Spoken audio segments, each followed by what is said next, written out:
Picture this. You're watching late-night TV, expecting the usual polite chatter and safe jokes. Then suddenly, chaos erupts. The host loses complete control. A guest goes completely off-script.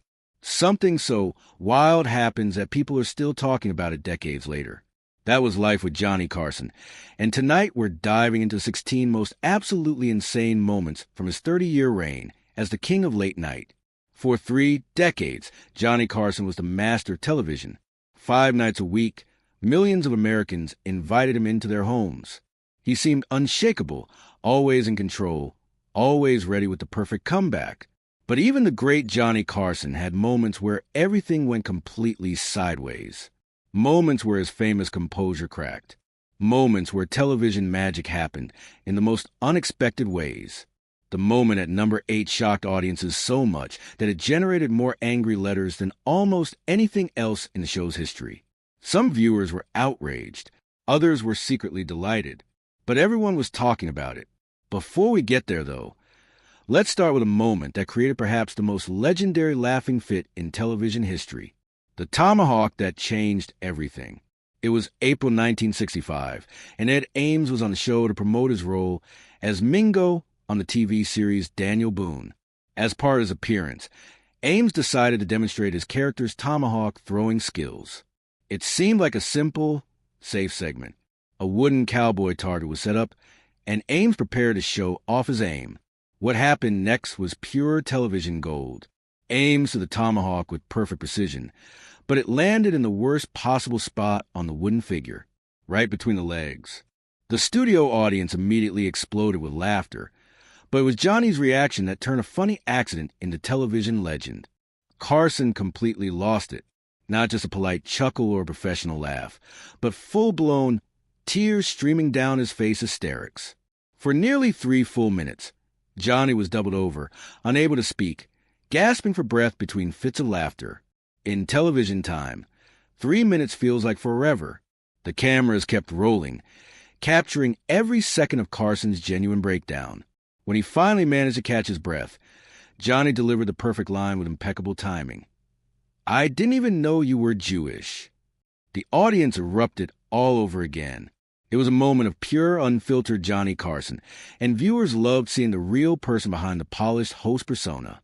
What made this moment so special wasn't just the accident itself, but how it revealed Carson's authentic reaction. The professional mask disappeared completely. Here was America's most controlled performer, surrendering to uncontrollable laughter on live television. It showed why people loved Johnny so much. In an era of carefully managed celebrity images, viewers got to see something genuinely real. When Don Rickles crossed the line, Johnny Carson was particular about his workspace. Everything on his desk had its proper place, including a special wooden cigarette box that meant a lot to him personally. So when Don Rickles guest hosted the show in October 1973 and accidentally broke that cigarette box, everyone knew there would be consequences.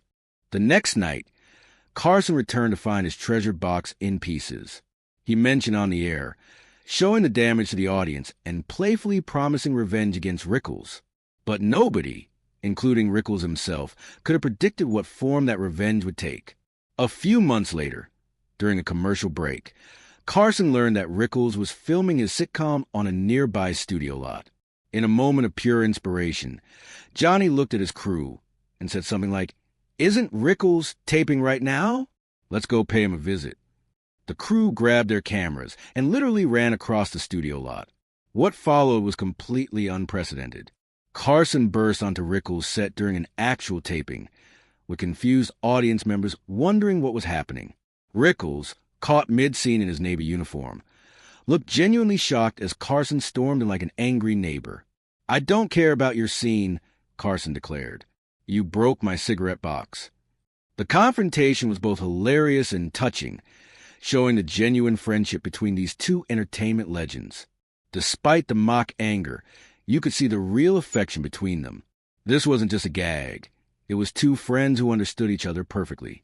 The incident became an instant classic because it showed Carson doing something completely out of character.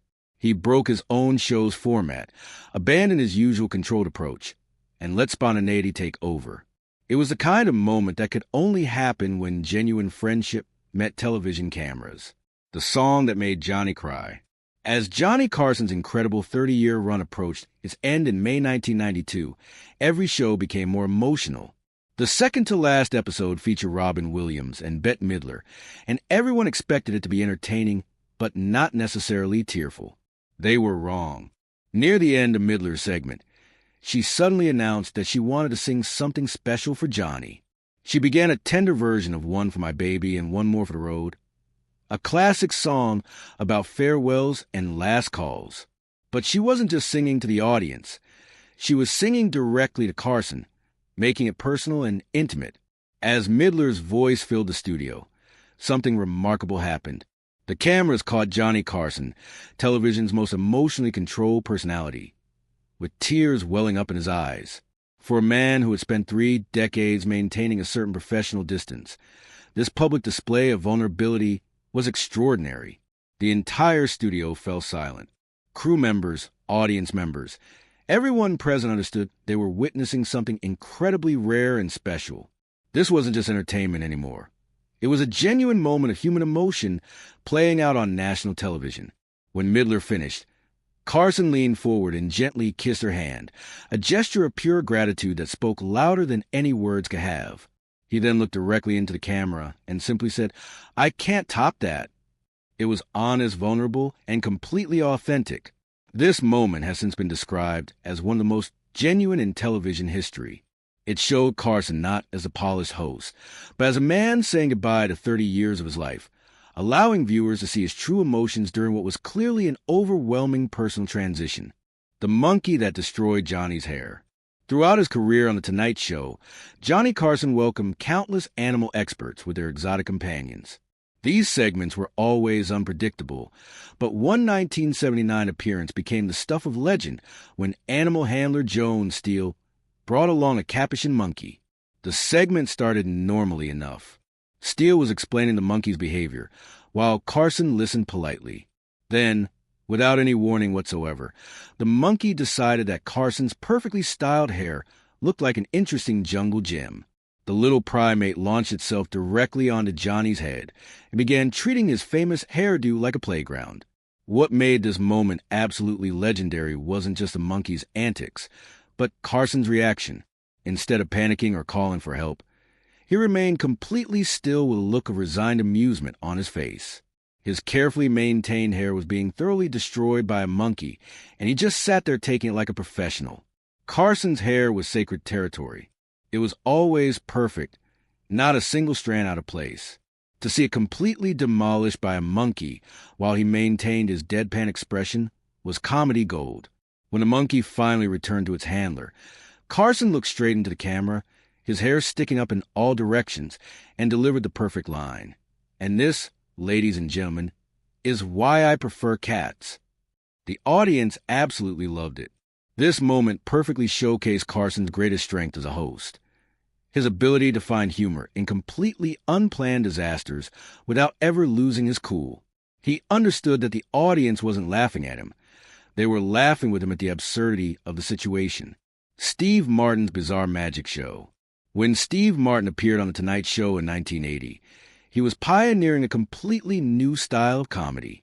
His humor came from being deliberately awkward, absurd, and sometimes completely nonsensical. For this particular appearance, Martin announced he would perform magic, and Carson stepped aside to give him the stage. What followed was one of the strangest and most hilarious performances ever seen on late-night television. Martin's great fly-dini routine involved him pretending to unzip his pants and pulling various impossible objects from his fly, eggs, a salt shaker, a ringing telephone, and eventually a tiny hand that waved a confused audience. The beauty of the moment was watching Carson's genuine reaction. He started as a straight man, but as Martin's routine became more and more absurd, you could see Johnny genuinely losing it. This wasn't a formed laughter. Carson was actually being caught off guard by Martin's commitment to such a bizarre concept. By the end of the routine, Carson was doubled over with laughter, struggling to maintain any kind of composure as Martin continued with complete deadpan seriousness. It was rare to see Carson so thoroughly entertained that he forgot to be the host and just became another audience member enjoying the show. Martin's routine was a perfect example of his revolutionary approach to comedy, subverting expectations, embracing the uncomfortable, and finding humor in the deliberately weird. For Carson, it was a chance to step out of his hosting role and simply enjoy being surprised by genuine creativity. Robin Williams goes completely wild. When Robin Williams appeared on The Tonight Show, the normal structure of late-night television simply ceased to exist. Williams, with his manic energy and lightning-fast improvisational skills, couldn't be contained within Carson's usual interview format. He was like trying to interview a tornado. A particularly memorable appearance occurred in the early 1980s when Williams was supposedly there to promote a film. Within seconds of sitting down, however, he had launched into rapid-fire impressions, jumped from his chair to demonstrate physical comedy, and transformed Carson's desk into an impromptu stage for what seemed like a completely unscripted one-man show. Behind the scenes, producers were panicking, not knowing where Williams was heading or whether they should cut to commercial. But Carson just waved them off. He recognized that with Robin, you simply had to surrender control and enjoy the ride. Instead of trying to steer the conversation back to prepare talking points, Carson leaned back in his chair and became a delighted audience member. What made these appearances special was watching the normally controlled Carson willingly give up the reins to Williams' chaotic genius. Rather than fighting for control, he embraced the unpredictability. Carson once said that he never knew what would happen when Robin sat down, and that was the highest compliment he could give any guest. Williams' appearances became so legendary that Carson would actually prepare audiences before Robin came out, essentially warning them to expect the unexpected. It was one of the rare times Carson acknowledged that his usual format might not apply, a testament to his recognition of Williams' singular talent.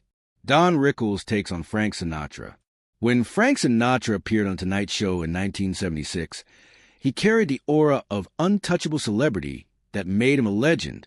Sinatra's connections and temperament were well known in Hollywood, and most performers were careful not to cross him.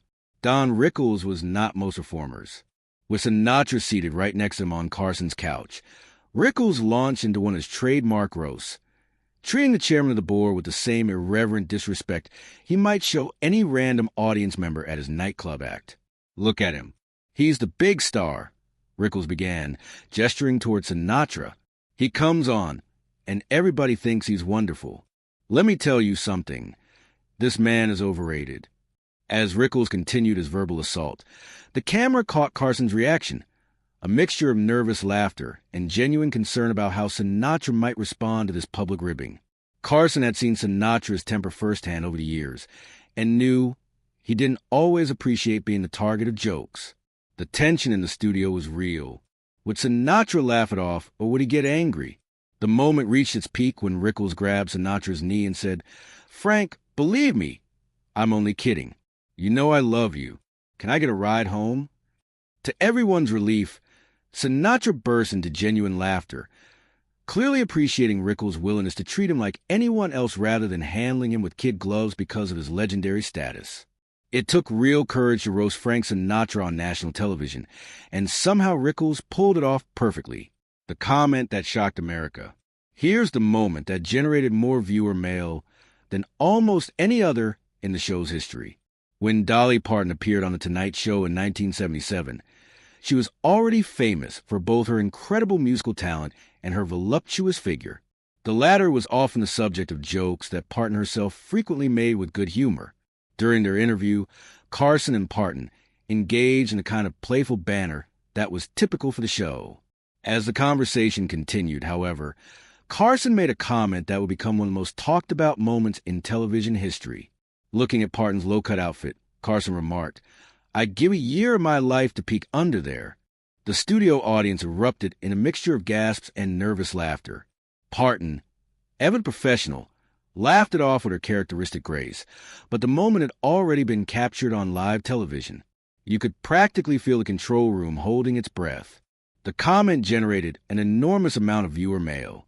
Some people found it refreshingly honest, appreciating Carson's willingness to say what many might have been thinking.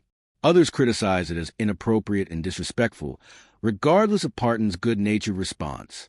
Carson never publicly addressed the controversy, but privately he acknowledged that he had crossed a line. What made this moment particularly significant was how it revealed the changing standards of television and public discourse. What might have passed without comment in earlier decades was now becoming subject to greater scrutiny. The incident remains one of the most frequently discussed moments from Carson's 30-year tenure. It captures a specific moment in time when television was still figuring out the boundaries between honesty and respect, between what might be said privately and what was appropriate for broadcast. When Bob Hope lost his touch. Bob Hope was one of America's most beloved entertainers, a comedy legend whose career spanned decades. His appearances on The Tonight Show should have been highlight moments, and in earlier years, they often were. But by the 1980s, a troubling pattern had emerged. Hope, then in his late 70s and early 80s, would arrive with outdated material, often reading jokes from cards and seeming disconnected from the audience's reaction. What had once been brilliant performances became increasingly painful to watch. The most awkward of these appearances occurred in the mid-1980s when Hope arrived with a set of jokes about current events that felt stale and disconnected. As Hope continued reading from his cards, seemingly oblivious to the lukewarm audience response, Carson's face told the real story, a mixture of professional courtesy and genuine discomfort. Carson, who deeply respected comedy's traditions and pioneering figures, found himself in the uncomfortable position of witnessing a legend who had outlasted his ability to connect with an audience.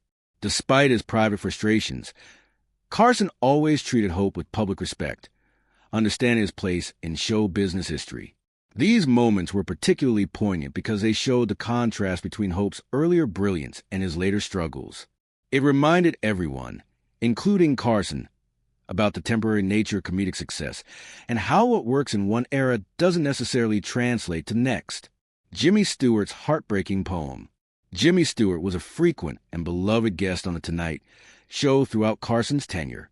Their relationship was always warm, with Stewart's gentle, sometimes halting delivery providing a perfect counterpoint to Carson's smooth professionalism. In 1981, Stewart appeared on the show and mentioned that he had written a poem about his dog, Bo, who had recently passed away. Carson invited him to read it, probably expecting a light-hearted tribute to a beloved pet. What followed instead was one of the most genuinely moving moments in the show's history. Stewart began reading Bo, a poem that started simply enough but gradually revealed deeper emotions about love, loyalty, and loss. And there are nights when I think I feel that stare, and I reach out my hand to stroke his hair, but he's not there. Oh, how I wish that wasn't so. I'll always love a dog named Bo. As Stewart finished reading, the camera caught Carson's reaction, genuine emotion on the face of television's most controlled personality. Carson, visibly moved, seemed momentarily at a loss for words. This wasn't performed emotion for the cameras. This was Johnny Carson the man, genuinely touched by Stewart's words and delivery. What made the moment especially powerful was its unexpectedness. In an entertainment format built around promotional chatter and light humor, Stewart had delivered something authentically poignant, and Carson had allowed himself to respond with equally authentic emotion. Carson didn't try to cover with a joke or quickly move to commercial. He gave the moment the respect it deserved, which told the audience it was okay to feel something too. That was rare in late-night television, which typically valued cleverness over genuine emotion. The snake that made Johnny jump. Joan Embry of the San Diego Zoo was a regular Tonight Show guest, bringing various exotic animals for Carson to interact with, sometimes enthusiastically, sometimes very reluctantly. While these segments always carried unpredictability, one appearance provided genuine spontaneous comedy that became part of Carson lore. Embry had brought several animals that day, including a particularly large Burmese python. As she was explaining facts about the snake, it began moving more actively than expected, suddenly slithering off the desk and heading directly toward Carson. Carson's reaction was immediate and completely unfiltered. He leaped from his chair with remarkable speed, backing away from the approaching reptile with a look of genuine alarm that sent the audience into absolute hysterics. This was not a performed response. Carson's discomfort with intimidating animals was real, and his fight-or-flight response was on full display. Once the snake was safely recaptured, Carson returned to his chair, straightened his tie with dignity, and delivered the perfect punchline. "Somebody better check my pants." The audience loved seeing this glimpse of the real Johnny beneath the polished host persona. What made the moment especially endearing was how it momentarily stripped away Carson's sophisticated image, revealing the same instinctive reaction that many viewers would have had in the same situation. His willingness to place himself in potentially uncomfortable situations often resulted in the show's most memorable moments. George Carlin's clever rebellion. George Carlin had built much of his later career around challenging societal norms and pushing boundaries, most famously with his 7 words you can never say on television routine. His Tonight Show appearances required delicate balance, allowing Carlin to be himself while respecting network content restrictions. During a 1983 appearance, Carlin delivered a seemingly innocent monologue about everyday observations. Embedded within it, however, was a subtle but unmistakable jab at network censorship. Clever wordplay that seemed to slip past NBC's standard department, but was immediately caught by alert audience members and by Carson himself. Carson's reaction was telling, a knowing smile and a quick glance toward the camera that essentially said to the audience, "Yes, I caught that too, and I'm going to let it slide." Rather than creating distance from Carlin's subversive humor, Carson's reaction suggested personal appreciation for the comedian's cleverness in navigating restrictions. The network executives were reportedly less amused, but Carson defended Carlin privately, essentially arguing that if they couldn't figure out what Carlin had done until after it aired, then the comedian had earned the right to get away with it. Carson appreciated cleverness above almost everything else. Dean Martin's masterful performance. Dean Martin had built his public persona around the image of the charming, slightly inebriated performer who could deliver perfectly timed jokes while appearing halfway to intoxicated. During a memorable 1970s appearance, Martin seemed to lean particularly hard into his tipsy persona, slurring words, missing his chair, and delivering punchlines with exaggerated precision. The audience absolutely loved the idea that they were seeing the real Dean Martin, the life of the party who had maybe enjoyed a few drinks before coming on air. What made the appearance particularly interesting was Carson's response. Rather than try to rein Martin in, Carson became his straight man, setting up situations that allowed the seemingly intoxicated performer to deliver increasingly outrageous responses.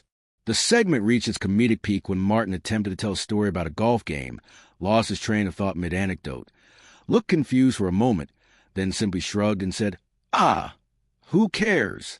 It wasn't that funny anyway. The audience erupted at this apparent moment of drunken candor. The brilliance of Dean Martin was that you were never quite sure how much was performance and how much was reality. Carson appreciated that ambiguity because it created electricity in the studio. Viewers felt like anything might happen. When Don Rickles crashed a monologue, one of the most predictable elements of The Tonight Show was Carson's nightly monologue, delivered with clockwork regularity for 3 decades.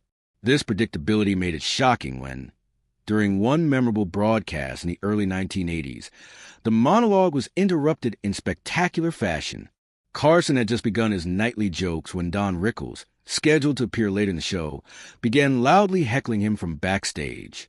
The audience, initially confused, soon realized what was happening as Rickles' distinctive voice became clearly audible. Carson, momentarily thrown off his rhythm, paused mid-joke. Then, instead of trying to continue, he did something completely unprecedented. He broke character entirely, turned toward the curtain, and called out, "Don, get out here." This was completely unplanned. Rickles was supposed to wait quietly backstage like any other guest. Carson stopping his monologue completely was absolutely unprecedented. But rather than being annoyed, Carson seemed to enjoy the spontaneous chaos, bringing Rickles to the guest chair a full segment early. The incident showcased Carson's willingness to abandon his carefully established format when something more interesting presented itself. Rather than sticking to the script, he recognized that the unexpected interaction would be more entertaining than whatever prepared jokes remained in his monologue. Sammy Davis Jr.'s lightning-fast impressions. Sammy Davis Jr. was one of the most multi-talented entertainers in show business history, a singer, dancer, actor, and comedian whose versatility made him a frequent Tonight Show guest. During one particularly memorable 1970s appearance, A casual conversation about fellow entertainers suddenly transformed into an extraordinary display of Davis's mimicry skills. In less than 60 seconds, Davis seamlessly morphed into Frank Sinatra, Jerry Lewis, and Jimmy Stewart, capturing not just their voices, but their distinctive physical mannerisms with uncanny accuracy. Carson was literally clutching his stomach with laughter. Not polite professional laughter, but genuine helpless amusement. What made the moment special was its spontaneity. Unlike prepared segments with rehearsed material, this impression sequence emerged organically from conversation, showcasing Davis's remarkable ability to access his vast repertoire of voices instantaneously. Davis didn't need preparation. He had spent decades studying these people up close, performing with them, socializing with them. What looked like amazing trickery to the audience was second nature to him. Carson's reaction revealed his genuine appreciation for Davis's talents, understanding exactly how difficult it was to capture another performer's essence so perfectly. Arnold's German surprise. By the mid-1980s, Arnold Schwarzenegger had successfully transitioned from bodybuilding champion to Hollywood action star. When he appeared on The Tonight Show to promote his latest film, these promotional appearances typically followed predictable formats. Schwarzenegger decided to inject some unexpected humor into the proceedings. When Carson asked his first question, Schwarzenegger responded with a lengthy answer entirely in German, his native language, but one that neither Carson nor most of the audience could understand. As Schwarzenegger continued speaking earnestly in German, Carson's confusion appeared completely genuine. Carson had no idea this was coming, but instead of getting flustered, he leaned into the absurdity. He began responding as if he understood perfectly, nodding thoughtfully and occasionally interjecting with nonsensical German-sounding words of his own. The audience, catching on to the gag, began laughing at this absurd exchange. After several minutes of this linguistic charade, Schwarzenegger finally broke character, laughed, and switched to English, explaining that he had always wanted to see how Carson would handle such a situation. What made it brilliant was Carson's willingness to play along rather than shut it down, recognizing the comedy potential immediately, and becoming a full partner in the bit. These 16 moments represent the very best of what made Johnny Carson special. He wasn't just a host who read questions from cards or followed predictable scripts. He was a master performer who understood that the best television happens when you're willing to embrace the unexpected, to let go of control when something better presents itself, and to find humor in the most unlikely situations. Carson's genius lay not just in his quick wit or perfect timing, but in his willingness to be vulnerable, to be surprised, to sometimes be the butt of the joke if it made for better television. He understood that authenticity trumps perfection every time, and that audiences connect most deeply with moments that feel genuinely real.